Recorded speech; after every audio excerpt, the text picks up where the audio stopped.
Hi, my name is Harlow Riché for ChaseTheWriter.com. So what does Daddy do on YouTube? He teaches people how to dress. Is Daddy really good at it? Yeah.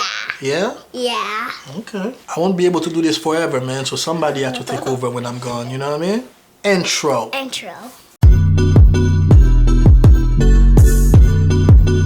You should come rolling my shit.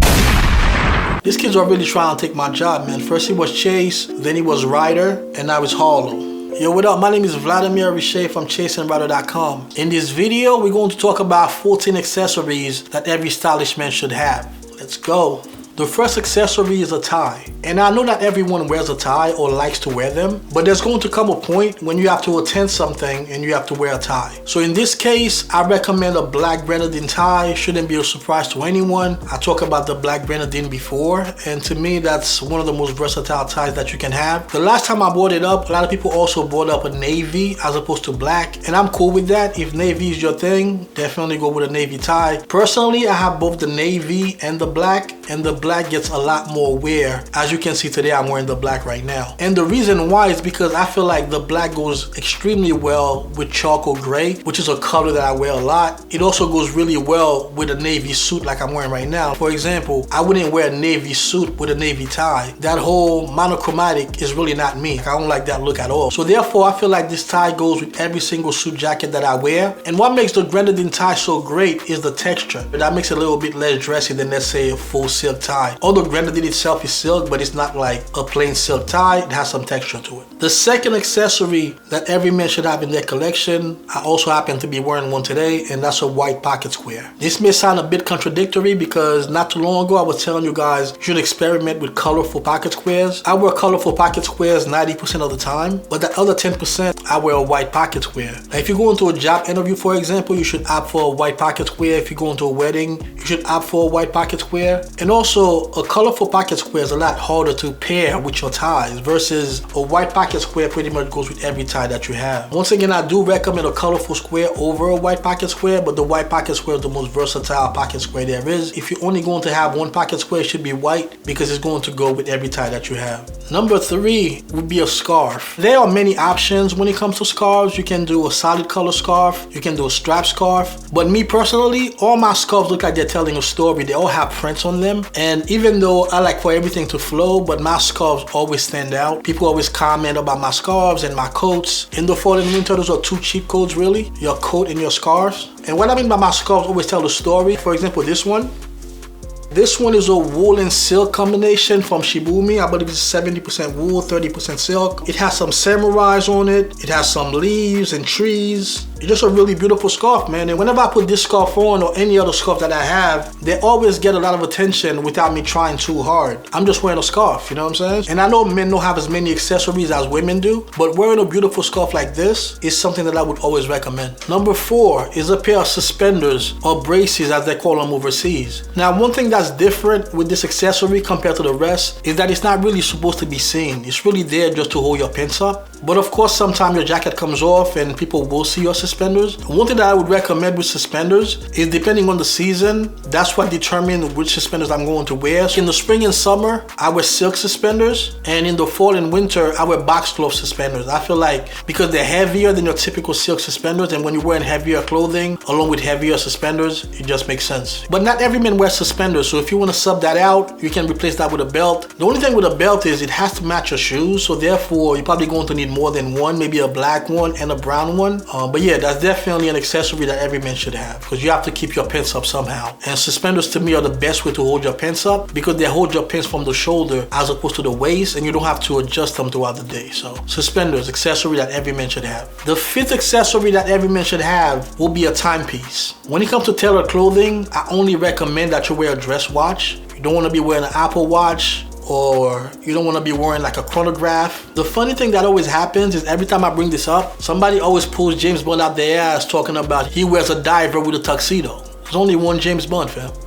You know what I mean? Not to mention at any given time, James Bond may need that diver because he has a submarine to catch. You want your watch to fit nicely under your shirt cuff. So when we're talking about divers, chronographs, those type of watches are a lot thicker in most cases than a dress watch. So how exactly are you planning on fitting that under your shirt cuff? And if you think that when you have your arms by your side, the shirt cuff is not over the watch is a good look, I can't help you, man. The cool thing about a dress watch in most cases is you can wear those casually. So you're going to look a lot better wearing casual clothes with a dress watch than the alternative. And also, I'm not telling you to stop wearing your watches. I know watches are a very personal thing. So if you have a chronograph, that means a lot to you. Nobody's telling you to stop wearing it. I'm just telling you it doesn't look good when you're wearing it with tailored clothing. But if that's what you want to do, it is what it is, man. Number 6 is a pair of leather gloves. Very, very important in the fall and winter, especially in the winter. That's one way to look stylish while fighting the conditions, you know what I'm saying? Personally, I like pickery leather, and similar to a belt, you do want your leather gloves to match your shoes. So once again, you don't have to go crazy, but I would say at least a black and a brown one. Also, like around this time of the year is a pretty good time to pick them up now that we're in the spring. But yeah, leather gloves is one accessory that I feel like every man should have. Number 7 in the 14 accessories that every man should have is a briefcase. I mean, you're not really out here wearing a book bag with your suits, right? Yeah, I didn't think so. But you definitely need a briefcase. Personally, I prefer the leather ones, but there are some that are made in cloth also that are still very elegant. This is mine. This is a vintage one. This one is by an American company called Frank Clegg. This one is from the 70s. They don't make that exact model anymore, but this is a Captain 2. Yeah, you should definitely have yourself a briefcase, man. The last thing you want to do is to be wearing a suit jacket or a sport coat for that matter and have a book bag over it. Makes you look childish, and more importantly, it's also going to destroy the shoulders of your jacket. So a briefcase, highly recommended. And very similar to the briefcase, the 8th accessory is a duffel bag or a weekender. And this is mine right here. This one is from a company called Lane. This is a really, really nice duffel bag. As you can see, it has my initials on it. And this really comes in handy if you have to check it, although I haven't really seen anybody with this. And it's so small also, it's not something that you really need to check if you're flying out. You can just store this above. But it's a really, really beautiful burgundy grain duffel bag, man. If you didn't see the unboxing video, I'll put the link right here. I'll also include it in the description. So this is one of those things that you want to have ready. You don't want to wait until something comes up where you have to take a trip and you're wondering what duffel bag you're going to use. This is a way to travel in style. Even if you're just going away for the weekend and you don't have to get on a flight or anything like that, you can pack a lot in there, and that's a stylish way to travel. Number 9, and this is like the leather portion of the accessories, because this time we're going to talk about a card carrier. Personally, I don't do a wallet, I do a card carrier. So this is mine right here. This is from a company called Ashland out of Chicago, Illinois. So it's American made, if that matters to you. I've had this for about 3 years now, and it's starting to develop a really nice patina. They have regular leather, they have cordovan. This is actually regular leather. It's like a dark brown with a hint of burgundy. I would highly recommend this. They make all sorts of stuff, this company. They also make passport covers and things like that. So definitely give Ashland a look. I will include a link in the description. I don't do bifolds. I feel like they're too big. I like something that I can just stick in my jacket's pocket, or I can stick it in my front pocket. But this is small enough. If you do carry things in your back pocket, this would be perfect for that. So that's it for the leather portion of the 14 accessories. Number 10, sunglasses. Sunglasses are a cool way for you to show your personality. Personally, I'm an aviators guy, so I've always loved them. But there are so many different types of sunglasses that you could wear. That's another way to look cool without trying too hard, unless you're wearing them inside, that is, you know? So yeah, man, sunglasses. Definitely put that on the list. Number 11, socks. Socks are very important. Personally, I wouldn't recommend striped colorful socks. If you're wearing nice shoes, people are going to notice your feet anyway. You don't have to wear those crazy colored socks just to enhance that part of it. You know, you really want people to look at your face when you walk in a room, as opposed to everybody's looking down because you have so many colors down there. But I prefer over-the-calf socks as opposed to mid-calf socks. Over-the-calf socks are just more stylish to me. But more importantly, when you cross your legs, last thing you want is for people to be looking at your leg hairs if you're wearing short socks. So play it safe, over-the-calf socks for the win. My go-to sock colors are dark burgundy and money green. So it's not the colors that I have a problem with, it's more like when you're wearing all the colors at the same time. I also have charcoal and navy if I'm going somewhere more serious and I want to match the trousers to the socks. But 99% of the time, I'm either wearing burgundy or money green.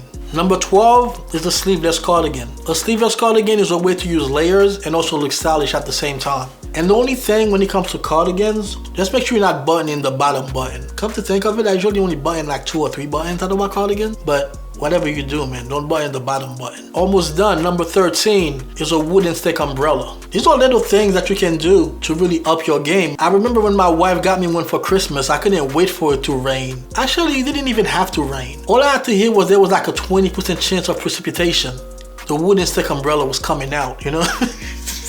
It's one of those little things, man, that really make you look stylish. It doesn't look like you're trying too hard. Now, the reason why I specify wooden stick umbrella is because I feel like anything less will probably bring down the rest of your outfit. You don't want one of those that look like you got it from Walgreens. Obviously, if it's pouring, you need to get to your car. You gotta do what you gotta do. But you want something that's going to match the rest of the outfit. So I always recommend a wooden stick umbrella because I feel like every stylish man should own one. And the last one, I know some of you were waiting for that one, is a beanie. Because if you know me personally, or if you ever seen me out, anywhere from let's say October to about April-ish, I don't leave the house without a beanie. The reason why I like wearing beanies with tailoring, I just feel like it's a really cool way to show people that wearing a suit doesn't have to be stuffy. I'm from New York, man. I've always loved beanies, even before I got into tailoring. But the bottom line is you can wear tailored clothing and still look cool as hell, man. I remember when I was younger, I used to look at people in suits and be like, man, I don't ever want to wear a suit. And part of it was because of how stuffy I feel like those people looked. But now when I'm out, like I'm on the train or something, and I see the teenagers looking at me, I don't feel like they look at me the same way that I used to look when I was their age at other people wearing suits. There's a certain coolness to it when I do it. I don't know about you, but when I wear a suit, I feel cool as f***. Because they can relate to it. Even though I'm not dressed like they're dressed, I'm wearing a suit, but I make it look cool. So to me, that's what a beanie represents. A lot of people always have something to say in the comments.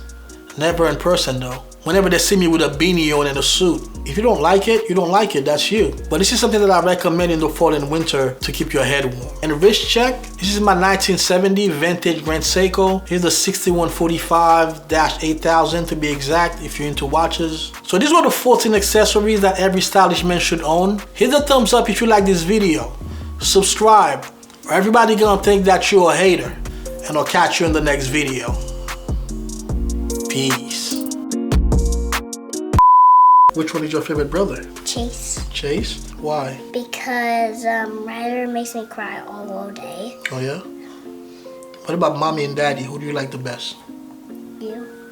You only saying that because mommy's not home? Mommy turns the TV when I'm watching though. Oh, okay, gotcha. And daddy never does that. Yeah. That's right. Give me a high five. That's right.